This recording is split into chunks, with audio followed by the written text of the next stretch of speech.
So I'm delighted to chair a panel entitled "How can Eastbourne's business community help the good food movement in Eastbourne?" I think it's a really exciting question because something that we do really well as a town is collaborate. We've got an incredible community of businesses, of community organisations, of charities, of arts organisations, of individuals who are fired up to make a difference. And this panel is about exploring how we can do that, and in particular, how we can all work with the business community whose support is necessary to realise the Good Food Charter. And so what I'm going to do is just to give a little bit of context and food for thought to folks in the room and on the panel before I come to some questions. I'll just run through some of the key dimensions of the Good Food Charter. And the Good Food Charter is about making sure that food is good for everyone. And so an example of what that might look like is ensuring... Thank you very much. Cheers. Got my voice back. So something that's an example of something that could exemplify that is fair wages for people who work in, say, the hospitality industry and in the business of getting good food from farm to fork. Good food for our communities is another really important dimension. Another is good food for our health. How can we make sure that food locally is supporting a healthy and balanced diet? And good food for our planet. An example might be how we can reduce food waste. So we want business to support us all to do that. And before we go into that, though, I would like to invite each panellist to tell us a little bit about who they are and what they do. So I'm going to start with Joe to my left, and I'll pass the mic. Say who you are, where you're from, and what brings you here. Well, I work here on a daily basis, Josh. So I'm Joe Hill, I'm Director and CEO of Towner, and just really a pleasure to host the summit today. We've been talking with the organisation quite a few years now, and we've hosted a number of smaller scale things, but really delighted that everyone chose a cultural venue to have this conversation, because I think my thoughts on things are that culture embraces all of what we do, not just visual arts, music, but it's about healthy lives, how we live, the food we eat. It's the complete package. And I think, as an organisation, we're trying to get much more involved in talking about food production, in talking about helping people to understand different things about food. But that's me. I'll move the mic on. I've got too long. Hello. Hello, can everybody hear me okay? Yeah, good, thank you. My name's Berkley. I'm a fellow of the Royal Society of Arts, but previously, when I was tiny, my dad was a doctor in public health. I remember in the 1960s sitting with him making muesli, and he was telling me then he was fighting a battle, this was up in Lancashire, to stop the widespread use of DDT, which was an insecticide, on plants. And he told me his concerns about the food industry and how the move to supermarkets was not going to end well.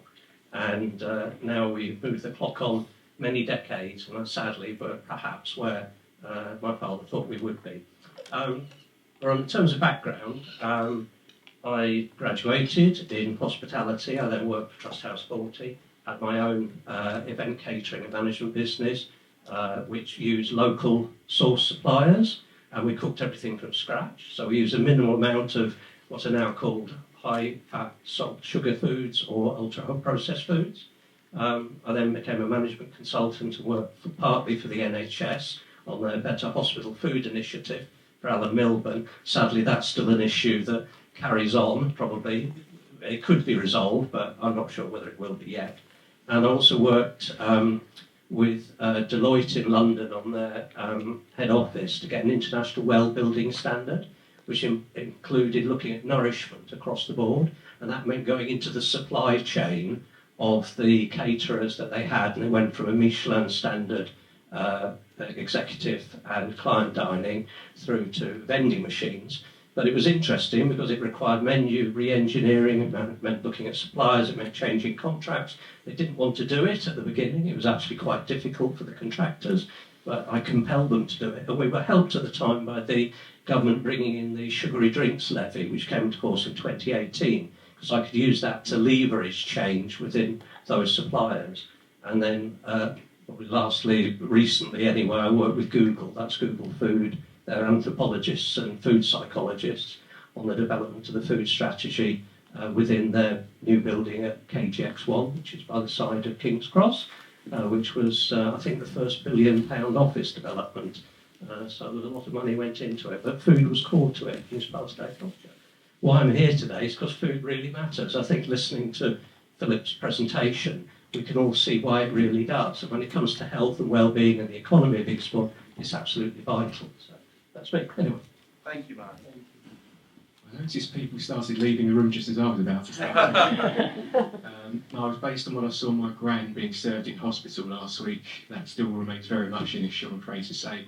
But anyway, good morning everyone. My name's Andrew Forsey. I run Feeding Britain, which to the best of my knowledge, and Josh might want to intervene, remains the only charity ever to have been established by an all-party parliamentary group of MPs and peers. And these days, Eastbourne is one of 120 towns, cities and counties that make up our UK-wide network. I'm going to pass over to Jess. Thanks, Josh. I'm Jess Holliday. I am the CEO at Eastbourne Foodbank, and I have to confess to a huge sense of imposter syndrome, because actually I'm always banging on about how the food bank is not about food, it's about money. I'm just going to tell you a little bit about what the sort of September snapshot is of what we're seeing at the moment.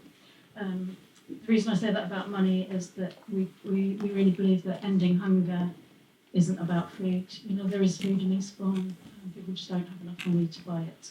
And the number of people that looks like at the moment, we had 1,810 people came to us in September. 575 of those were children. Our home deliveries are up really quite significantly at the moment. There have been a few changes. For example, the early release of prisoners has had an impact on us, as you'd imagine. We distributed 9,979 kilograms of stock last month. 69% of that stock came from individual people like all of ourselves, popping something into the supermarket bin. So thank you very much. It really does make a difference. 3% of what we distributed came from corporates. So I just thought that was interesting to note. You may know that we are about much more than food. We really are about money and getting people the money that they need. And we have a welfare rights team and a debt advice team. Last month we supported clients to make £23,348 in financial gains. We've been, like the last year and the year before, we supported clients to recoup more than £1 million each year. In unclaimed benefits, in debt managed, really supporting people to stop needing to use the food bank, and also obviously all of that money is coming into the Eastbourne economy in a really beautiful cycle. We have a baby basics arm as well, as you may know, and again just of interest that we've to date this year, so since January, we've supported 247 babies who've needed essential items to give them the best start in their life. So yeah, it's really great to be here. Thank you. Good morning, good afternoon. I don't quite know where we are at the moment, but I'm Catherine Clifford. Still morning. Is it? Yeah. And I'm the managing director of the Lansdowne Hotel in Eastbourne, which has been owned and operated by my family for 112 years. I'm not quite that old, I have to say, but it's been we've been around for a long time, so we're very much local, all about community and serving our community as much as we can. And we are very much on a journey of sustainability. We have processes in place. We're constantly looking at new ways of doing things. So yes, I mean, I haven't got a lot more to say right at this moment, but yeah, we're a local business, and we're very much interested in sort of moving forward and being as good as we can in the world of sustainability and helping our community. So yeah, that's me. Hi, I'm Philip Lymbery. I'm the Chief Executive of Compassion in World Farming, which is an animal welfare environmental organisation that very much wants to see kindness put back at the heart of our society for the benefit of animals, people and the planet. Thank you. Thank you very much. So we're going to have a few different phases to this discussion. We're going to start by exploring how and why good food and the good food movement is important to Eastbourne. We'll then dive into some detail around what some of the key needs are of organisations represented in some of this panel when it comes to good food. And then what we'll explore is what are businesses and other organisations willing to do about it. So I'm going to put some folks on the spot on this panel to help advance those aims. So I'm going to start by coming to Miles first. Miles, you spoke about lots of the experience that you've got in this sector and some national and international experience. Can you tell us about why the good food agenda is so important to Eastbourne specifically? And I'm going to time all answers, no more than 1 minute per answer. Thanks, Josh. That's no pressure then. So I think I'll sum it up very quickly then. Health matters because it affects, food matters because it affects health. So our diet in the UK is not good generally, and it's very challenged because it's full of high fat, sugar products and also processed foods. So, give an example of how that affects Eastbourne is around 65% of the population have a BMI above 25, so that's overweight or obese. Now, you can argue that the UK and Eastbourne, it's not particular in this, is an obesogenic environment. That is, an environment that's socially and commercially conducive to weight gain. So that's why this is important, and why, directly to the economy, is that leads to ill health. Ill health puts pressure on the National Health Service, as we know, but being overweight and obese can lead to type 2 diabetes, to heart disease, to strokes, to all sorts of different cancers. So it's a real challenge for our economy because we have to get well. And if I think about the National Food Strategy that was produced by... I'm going to have to... All right. No. You cut me off, but all I'll say is... He's cut me off. The rules-based order is over. I'm going to have to ask you to pass the mic. And can you pass it to your left to Andrew? Yeah. Thank you. Andrew, so you work with lots of different towns, cities, localities across the country. You've seen the importance of the good food movement to lots of different localities. Can you tell me about why, looking at Eastbourne, you think that this agenda is particularly important here? It is particularly important here, and being optimistic, if we can get our good food interventions right, we know that they will, not could, will deliver significant and positive changes in respect of health, well-being and the economy. I'll just give 2 quick examples. Number 1, programmes of nutritious meals and enriching activities for children during the school holidays. Members of Feeding Britain's Academic Advisory Group looked into the better programmes across England and found that for every £1 that's invested in that support, you get wider benefits to society worth £11. You're helping parents earn more money as a source of childcare, children's dietary intake improved, and we can look also at the affordable food clubs like pantries and social supermarkets. People accessing that form of support save money and therefore able to spend it elsewhere in the local economy. They're eating more fresh fruit and veg, they're consuming more balanced meals at home, and they report higher overall levels of well-being. So we know what to do, we've just got to get on and do it. Perfect timing. 1 second left. No, Miles, you can't have that 1 second. Joe, I'm going to come to you next. Yeah. An exciting part of Towner's offering is food. You've got light on the top floor, you've got a cafe just out there, and there is an intersection between art and food in a bunch of different ways, shapes and forms. Based on kind of your perspective, what's the importance of good food to the work that you're doing in kind of helping to fuel Eastbourne's cultural economy? Well, thanks, Josh. It's kind of slightly strange to think of an art gallery up here, but I think around the country I speak to a lot of colleagues, and we've done a lot of work around this as well. And obviously we know a lot in terms of data around the benefits of engaging in creative activity. But we've also worked with colleagues around how important it is that particularly young people, when we're working with them, have been fed as part of that process. So we hosted the Holiday Art and Food programme in August, which involved children particularly from the eastern wards of Eastbourne, that are on the free school meals programme, and they came and spent the whole day here, had a really great meal supplied by local caterers, and they got involved in creative activity. And what we saw, the feedback from that from parents, was they came home sort of confident, more sort of open, calmer as well, because the nutritional values of that food was very carefully monitored. And so, it's strange to think of like an art gallery being in this thing, but we, as a space, are interested in health and well-being generally, and how creativity, and as I said earlier, I think, I see culture as being the widest remit in terms of supporting that agenda around health and well-being, but it's definitely something as a sector we're very interested in. Thanks, Joe. I'm going to come to Catherine next. Catherine, I saw you yesterday. I came in, I had lunch with you. Absolutely gorgeous food that you were offering. From the perspective of a hospitality business, how important is good food to you, and particularly the pursuit of the aims of some of the Good Food Charter?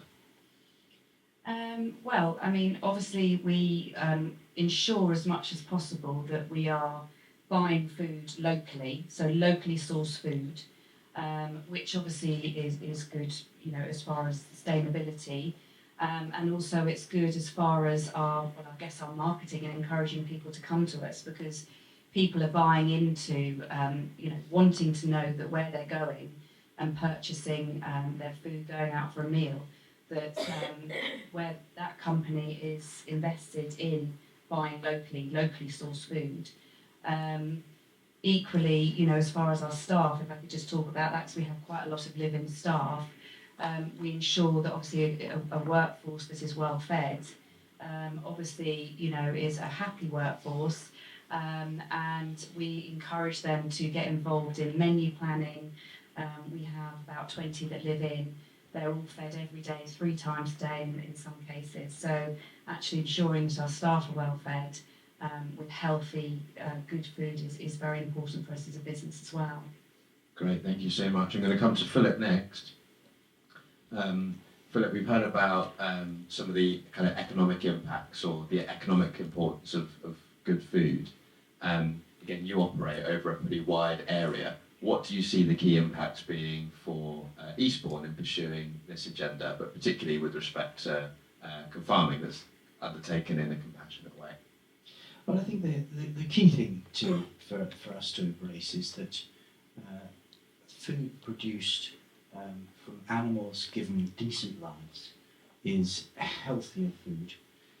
Food from factory farms is higher in saturated fat, it's lower in health-giving nutrients, whereas animals that are kept in better ways is better food for people in Eastbourne and elsewhere. And of course, economically, there's always the issue of, but it costs more. But we've really got to get over that. We've got to embrace the fact that good food, decent food, healthy food, ethically produced, sustainably produced food should be a basic human right for everyone. We've got to get away from this elitism where decent food is the domain of only those who can afford it. Let's put food back on everyone's plate, on the agenda, and make it for everyone. Thank you. I'm going to come to Jess next, because I think the answer that you just gave, Philip, dovetails really nicely into some of the work that the Foodbank does. So, we're talking about, or you're talking about affordability, and affordability with not just food, but all sorts of things that are required just to live, is one of the reasons that the Foodbank sadly needs to exist. Jess, what's the solution to reconciling good food and the need for folks to be able to enjoy a nutritious diet with the reality that some of the most affordable food around is often food that's processed, high in fats, high in sugar, etc. How do you navigate that as a Foodbank? Well, I think part of what's really difficult with this is is dignity as well, and the lack of dignity that comes into play if you actually don't have any choices in this at all. And much as I say, it's incredibly generous that 69% of that nearly 10,000 kilograms of stock that we distributed last month came from members of the public. Obviously, that's members of the public have chosen what to put into those supermarket bins. It's not the choice of people who are needing to use the food bank. I mean, we, as I've already alluded to, I would say again, so much of this is about work opportunities. It's about chances to give people that dignity and that ability to choose. Amazing. You're coming way under time as well. So we've heard from our panellists a bit about how and why the good food movement principles are so important to our town. We've heard about it from an economic perspective, we heard a bit from a cultural perspective, we heard from a wealth and well-being perspective.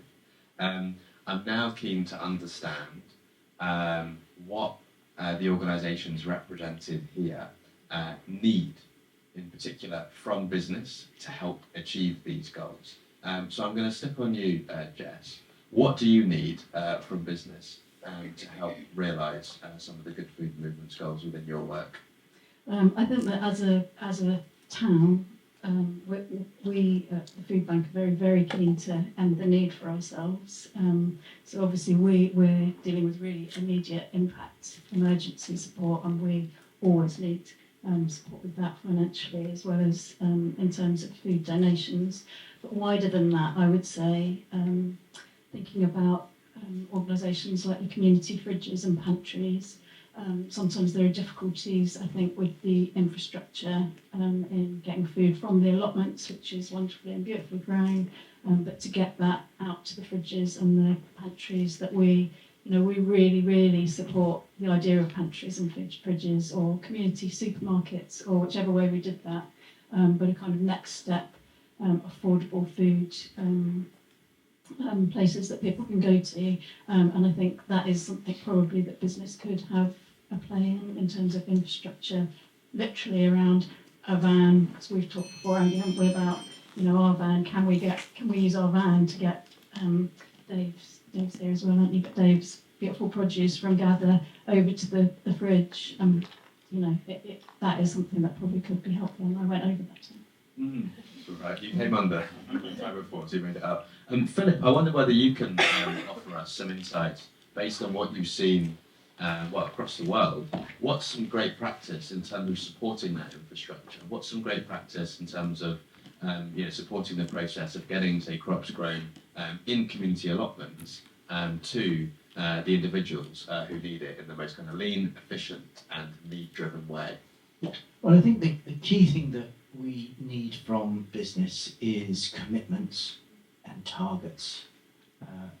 Commitments to take bad food off the shelves, and whilst that may sound like an outrageously naive thing to say, I know that 20 years ago when we started to talk to supermarkets and say, battery eggs, if you think that keeping hens in cages is wrong, take the eggs off your shelves.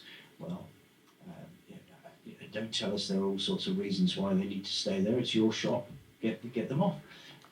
That was the proposition 20 years ago, and now we've got a high street where none of the big supermarkets sell battery eggs, or are just about to take the last ones off the shelf. So we need commitments, we need targets, and we also need supportive food environments. So we need decent food to be affordable and readily available, whether that be in supermarkets or in restaurants and what have you. Instead of making it easier and cheaper to buy the wrong thing, make it affordable and convenient to buy the healthy, sustainable choice. And how I'm going to come to Andrew now at the other end. We can pass the microphone down. There's big business calling lots of shots, and it's not in the government's gift to do everything to help get us to the right place, but there are many things government could do there, but really it relies on big business shifting. How do we do that to help achieve the good food movement's goals? I think we need to tap into, Josh, a sense of self-interested altruism within the business community, so that we can align the interests of people either living with or at risk of food insecurity with what is good for business. And I've just jotted down a couple of ideas of how we could achieve that equilibrium. Firstly, wouldn't it be good if every retailer, both private and community across Eastbourne, not only accepted the Healthy Start cards from the NHS, but actively promoted the Healthy Start cards, so that we had full take-up of Healthy Start within Eastbourne, and having more money flow into people's pockets to buy fruit, veg, milk and pulses. Can you clarify what is behind a Healthy Start card? What does that involve, etc.? So it's an NHS scheme, so that for families on a low income with children under the age of 4, you receive a card topped up with at least £4.25 every week that you're meant to be able to redeem in all retailers on fruit, veg, milk and pulses. Up in the North East where I'm based, the bigger retailers have been okay at least at accepting them, even if they don't bend over backwards to promote them. But in those smaller retailers and convenience stores, they're actively telling parents who've got every right to use the card on their premises, no, sorry, we don't accept this. They remember the days of the old paper vouchers and still think it's paper vouchers. So I think there's a lot of work there, as I say, to ensure that parents can exercise their right to use this card in both private and community retailers. Ideally, you'd have posters and awareness raising exercises for parents who are eligible but not signed up for the Healthy Start scheme, because my goodness, would that make a difference both to footfall into retailers but also to the family finances. It also take pressure off organisations like the Foodbank as well, if they were Not half. Yeah. And just a brief addition, Josh, I'd also encourage businesses to follow in Joe's footsteps around getting involved in the Holliday programs for children and young people. Again, it's good for you because you're getting more young people through the door, but it's also giving greater choice and dignity, as Jess said, as well as freedom and agency for people from very disadvantaged backgrounds. Great. Well, I'll come to Joe next then on that. Joe, it'd be good to hear a bit from you. It'll be your turn shortly. Thank you, John. I'm keeping track of how many times everybody's spoken, so have faith in the process. But it's a nice segue into Joe, because we just, you've spoken about the holiday food programme. It'd be good to hear from you about what your experience was of that, what your experience was of engaging with Thunder in order to make that happen, with the government to make that happen, and for any other businesses who might be in the room, how they might learn from your experience. Yeah, I mean, we've done it now for 2 years. The first year we did it actually off-site in an allotment location, and then this summer was the first time we did it on-site. And we did a mixture of students just receiving free school meals, and then we had a whole group of sessions that were just for SEN students as well. It was incredibly rewarding, I think, to have the mixture of ensuring those young people were fed properly, and then also being able to introduce them to being creative and making. I mean, we have a strategy here we call Making Together, and the bit I would like to do is take it even further, and I think we weren't able to do it this summer, but I think next summer, if we take it on, we would like to involve the production of the food as part of that process, and that very much feeds into wider visions and strategies for this organisation, where when we talk about making, we aren't just talking about art, but we might be talking about food production. And for those of you who know, we're developing the Black Rock Farm project, and part of that project is to mix some of these curriculums, bring in food production. There will be kitchens on site for people to use, there'll be community gardens that people can tend to grow. We've been talking to the Food Partnership about helping with that. So it becomes core of our programme, not just essentially just a holiday edition. I would say any businesses out there do engage in it. It's fully funded by the government, so there's a good investment in terms of delivering that holiday food programme. So if you can accommodate some of that, I would very much look at it. Is there anyone in this room who might be in a position to get involved in that programme, who may now, having heard what Joe said, raise hands? Yay! That's amazing stuff. I'm going to come to Miles next. Miles. Thanks, Josh. Thanks, Joe. So what's your take on what business can do to help drive these goals? Okay, so I think I'd just like to address one big point before I get to it, because business operates in a regulatory environment, and the majority of food that's consumed at home in the UK is bought from supermarkets, around 80 to 83%. And as we know, there's a problem with HFSS, so that's the whole high fat, sugar, salt food. We know the problem with ultra processed food. So how do we deal with it? Because unless we tackle the large food manufacturers, this won't change. So there is a way of change, a proposal which came in the National Food Strategy that Henry Dimbleby researched and published a couple of years ago that the government largely ignored. And one of the things that they did ignore was a thing called the sugar salt reformulation tax. Now that is a levy which would be £3 per kilo tax on sugar and £6 per kilo tax on salt that's sold to go into processed food. So it's a levy on the manufacturers. And it's an incentive for them to reformulate their food to reduce the amount of salt and sugar. And it will raise around 2.9 to 3.4 billion pounds per year that could be used to fund good food generally. So have a look at the National Food Strategy, and businesses advocate for it, get involved, and really push the government to regulate this. Because if they do, we'll see change. I saw it working on a small level with the sugar levy in 2018, and companies like Danone and Nestle actually changed their products. They reduced the sugar in their products by about 29% overall. So regulation is important because it helps business achieve what we know needs to be done. So that's all. Great, thank you, Miles. And on this question as well, I'd like to come to Catherine. Catherine, you're a business yourself. There's a bunch of stuff that you're already doing that you've spoken about to help feed into this agenda. But of course, you interact with lots of other businesses. Other businesses are suppliers to you. What could some of them be doing to better support you as a business in a kind of B2B relationship to help drive this agenda forward? Absolutely. Well, we've just done a massive sort of cost, looking at all our costs, as many businesses are at the moment. And we are looking at suppliers, obviously, as far as cost, which is important, but equally for us as a business, it's really important what that business that we're buying from is doing as far as their sustainability plan. So, for example, we had one food supplier that was delivering everything, all their food in cages that were wrapped in cling film, and the back of the yard was just, covered with cling film as they would offload. And we were thinking that's just not acceptable. We don't want to accept food products like that.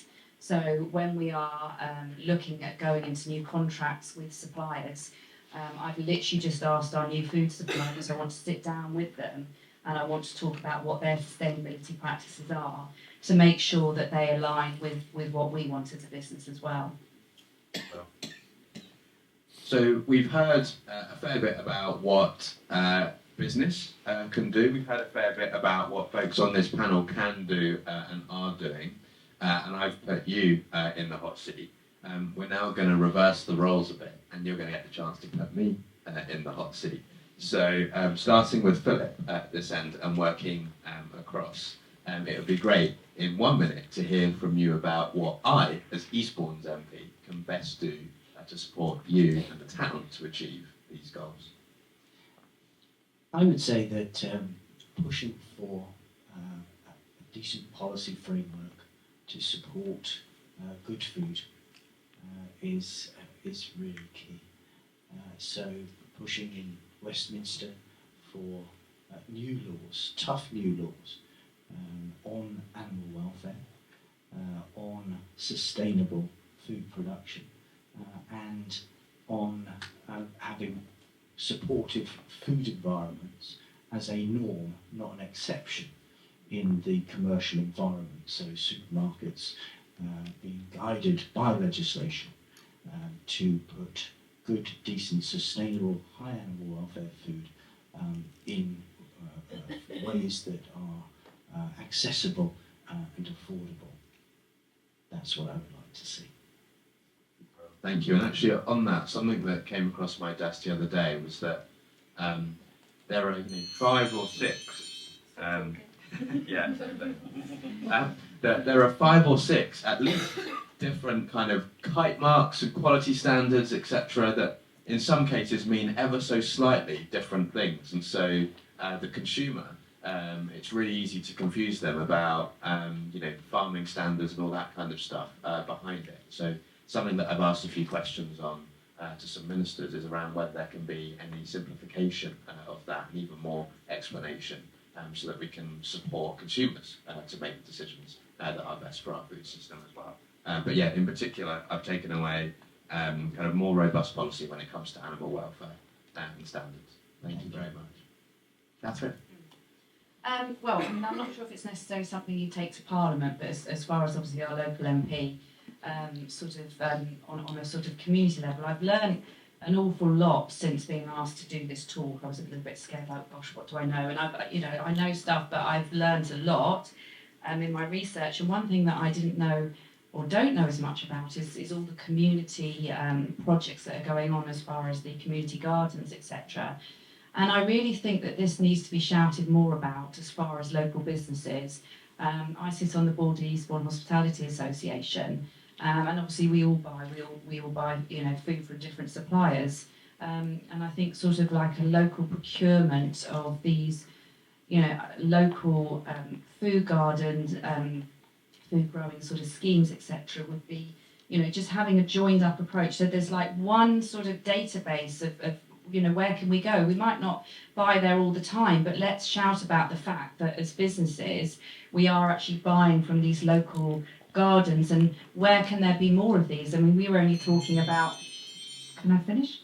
The flat roof, we've got a few flat roofs in the hotel. Can we have gardens on those flat roofs? I think all my staff looked at me like I was completely bonkers. How will we access them? But there's ways around these things. In our backyard, can we have herb gardens and things? But most importantly, having a joined up approach so that local businesses know where they can go locally to support these community projects. I love that idea. I'm going to put Andy on the spot a little bit about this. Andy Durling, is that something that the Eastbourne Food Partnership could help facilitate? Some kind of procurement process that brings together the community gardens and community growing initiatives that businesses can then use to help source some of the crops that are being grown. Oh, absolutely. I mean, it's something we think about all the time, actually, about how we improve the infrastructure for distributing food around the town, especially from the fantastic organic community garden and community allotments, or ordinary allotments that we have around town. One of the great things about Eastbourne is that we have such a wonderful network of community gardens and allotments. And they are producing huge surpluses. I mean, like Rooted Community Garden, we have some of them here today. They're producing 4 tons of food this year to be distributed around town. I think they're on target, hopefully. We're on target, but Yeah. I'm not sure we'll reach 4. Oh, We'll reach a lot more than last year. We produced 1.7 last year. yeah, it's phenomenal. And we're not talking about a huge block, we're just talking about 2 or 3 allotment plots. So that kind of gives you a sample of what is possible. And we will, and it's great to hear what Catherine said about local businesses.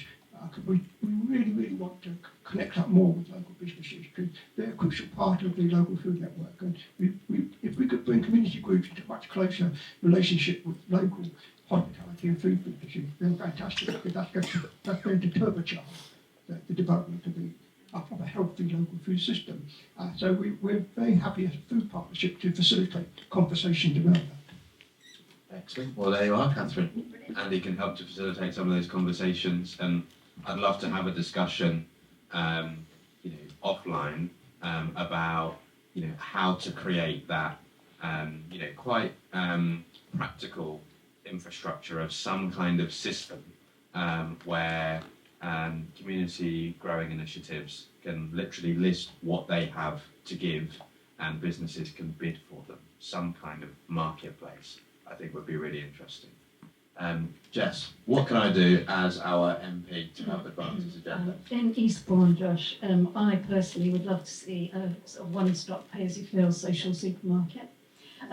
In Parliament, I am going to talk about money again, of course. I would ask you really to look at and encourage your colleagues and peers to look at all the research from the Joseph Rowntree Foundation and Trussell, all the work that we're doing around really insisting that it's incredibly important that everybody has enough to afford to buy the essential things. That does mean a change to welfare benefits, and it is expensive, but the cost of not doing so is also incredibly expensive. You know, we really, really need the safety net to be a proper safety net. As things are at the moment, as we know, Foodbank use is up massively across the whole country. We are one of the busiest food banks in the UK here in Eastbourne. We need to make sure that people have that dignity and are able to make the really positive choices to buy the foods that I think probably everybody would prefer to eat, but there isn't much choice. Thank you for that. And I hear you, and I can commit to doing everything possible on that. I mean, already Parliament hasn't sat for very long since I've been elected, but I voted to scrap the two-child benefit cap so that parents have more cash in their pockets. I voted against the cut to the winter fuel allowance, against the pensioners, and not only have more cash in their pocket, but have dignity. I think there's probably a case for mean testing at the very highest level, but there are many pensioners who are going to lose it, who do actually need it. There are a bunch of different areas where that safety net needs to be patched up, and you keep telling me where they are at whatever level of government, and I'll keep fighting for those. Joe? What can you do? There's a couple of things. There's a bit of lobbying, I think, because there is a fund just launched, which is I think it's called the Green Fund in Our Urban Spaces by the Lottery Heritage Fund. It's up to £1 million to bring green space into our urban. And I think if Eastbourne doesn't have a bid into that, it'd be a real shame.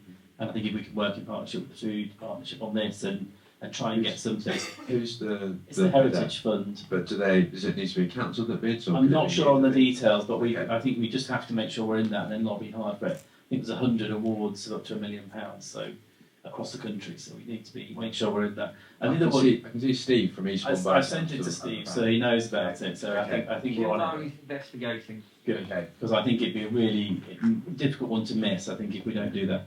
I'd love to support in whatever way I can. Yeah, and the other one is. I'm sorry to talk about the Red Party a little bit, but you know what we've been championing and lobbying at the moment for culture and investment in culture in our regional towns as well, because as we know it's under threat.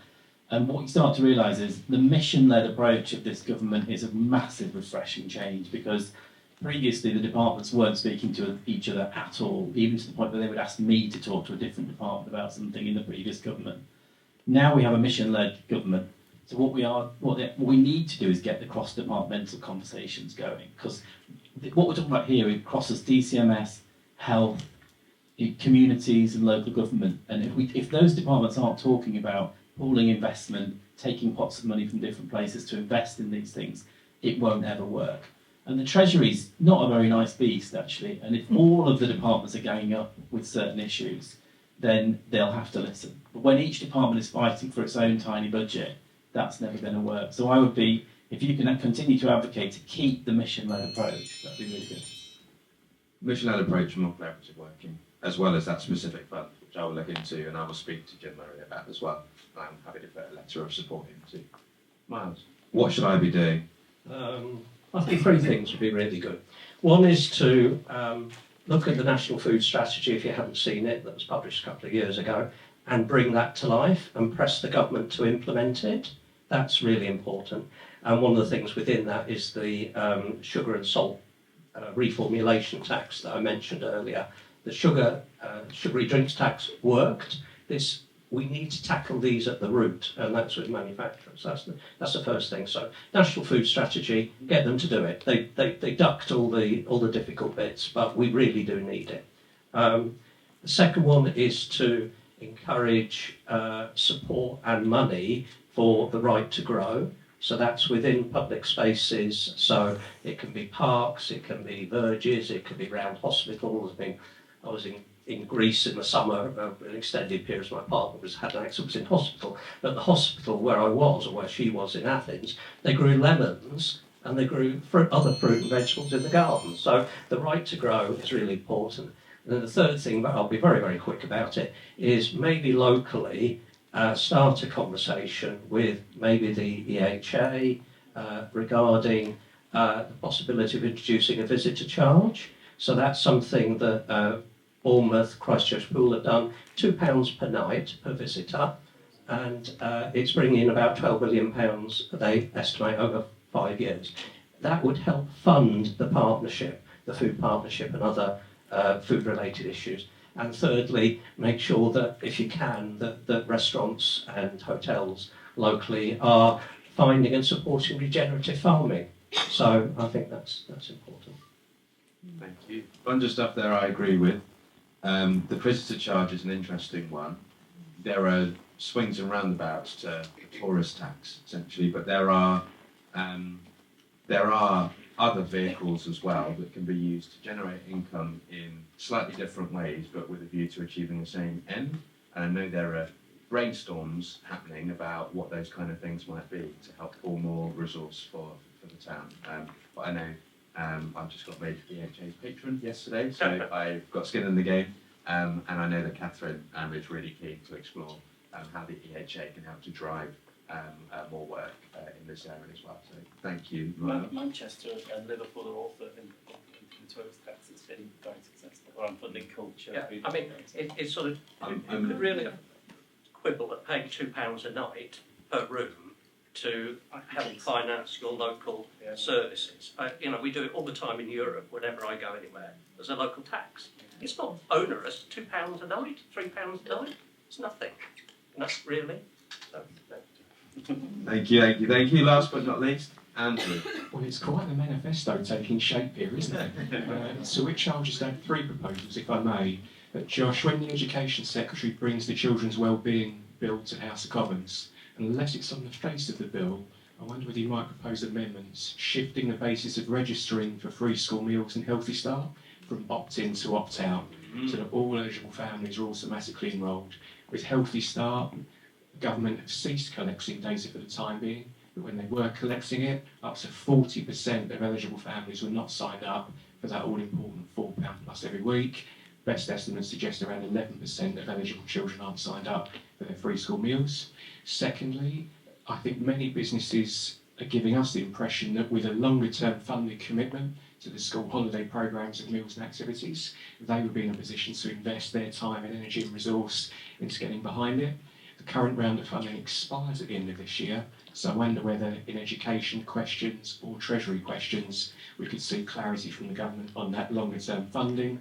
And thirdly, I wonder if there might be room for a private members' bill around introducing greater transparency up the supply chain when it comes to food waste.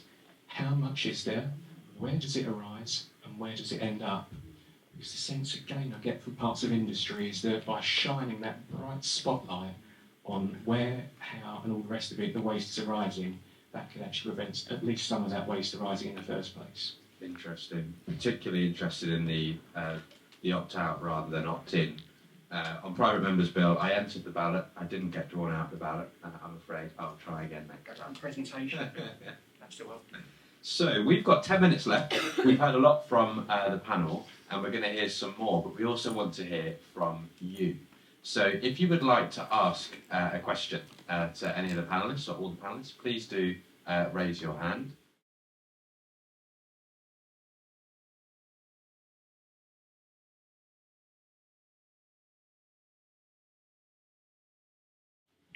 Thank you. I think that's a really good question. There is always a danger of substitution, unhealthy substitution.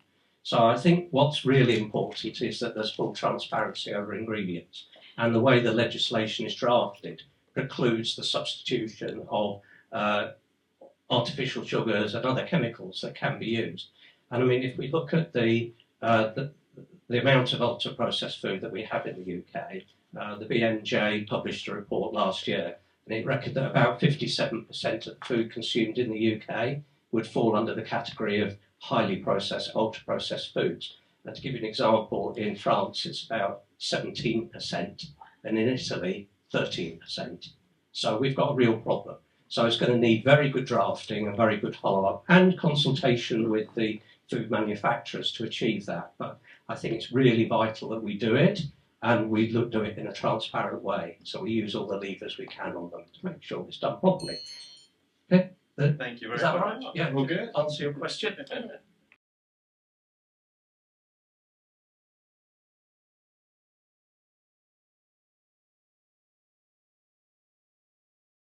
the way to make headway in a market dominated by big companies, monopolies, is through cooperatives, through getting together and scaling up through lots of small businesses, farms, and food businesses coming together.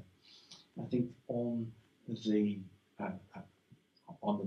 idea of are people at the bottom end of the scale within the food industry getting enough, certainly within the farming sector, I think that we need to make sure that subsidies are targeting sustainable production, but also where there is most need, and moving away from the subsidy regimes that we've seen long in Europe, where essentially farms are paid by the hectare, by the area payment. So big farms get big payouts. So moving away from that and making sure that subsidy money is properly targeted towards sustainability and areas of financial need.